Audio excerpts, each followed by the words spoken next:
Bakal calon presiden, baca pres, Anies Baswedan menceritakan dirinya pernah berutang untuk membiayai pencalonannya sebagai Gubernur DKI Jakarta pada pemilihan kepala daerah, Pilkada, 2017 lalu. Hal itu dia sampaikan dalam acara IDEA Fest 2023 di Senayan GCC, Jakarta, Sabtu, 30 September 2023. Awalnya, panelis menanyakan bagaimana pandangan Anies soal politik balik modal yang kini sering terjadi akibat pembiayaan pemilihan umum yang cukup mahal. Ia kemudian menjelaskan pada saat Pilkada DKI Jakarta, ia meminta berutang untuk pembiayaan politik dengan syarat. Syaratnya, jika kalah dalam Pilkada DKI, Anies akan membayar utang secara penuh. Namun jika menang, utang pembiayaan kampanye itu dianggap lunas. Anies mengatakan, dia sebenarnya tak ingin mengungkit soal utang tersebut.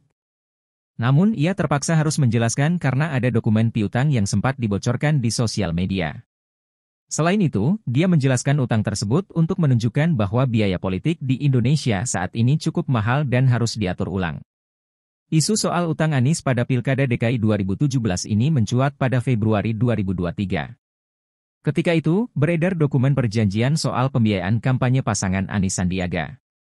Sandiaga disebut menggelontorkan dana 50 miliar rupiah untuk kampanye pasangan ini. Sandiaga membenarkan adanya perjanjian itu. Namun, Sandi memutuskan tak lagi mengungkit masalah utang piutang itu.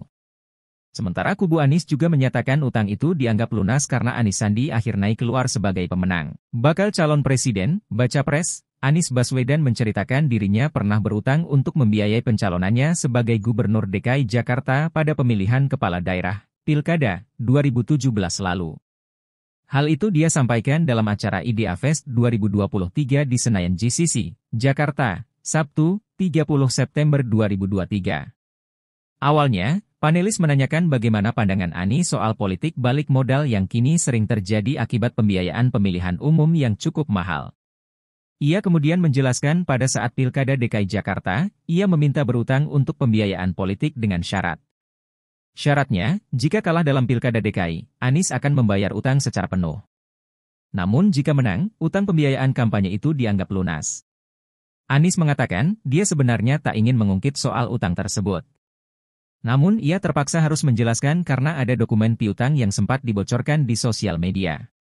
Selain itu, dia menjelaskan utang tersebut untuk menunjukkan bahwa biaya politik di Indonesia saat ini cukup mahal dan harus diatur ulang.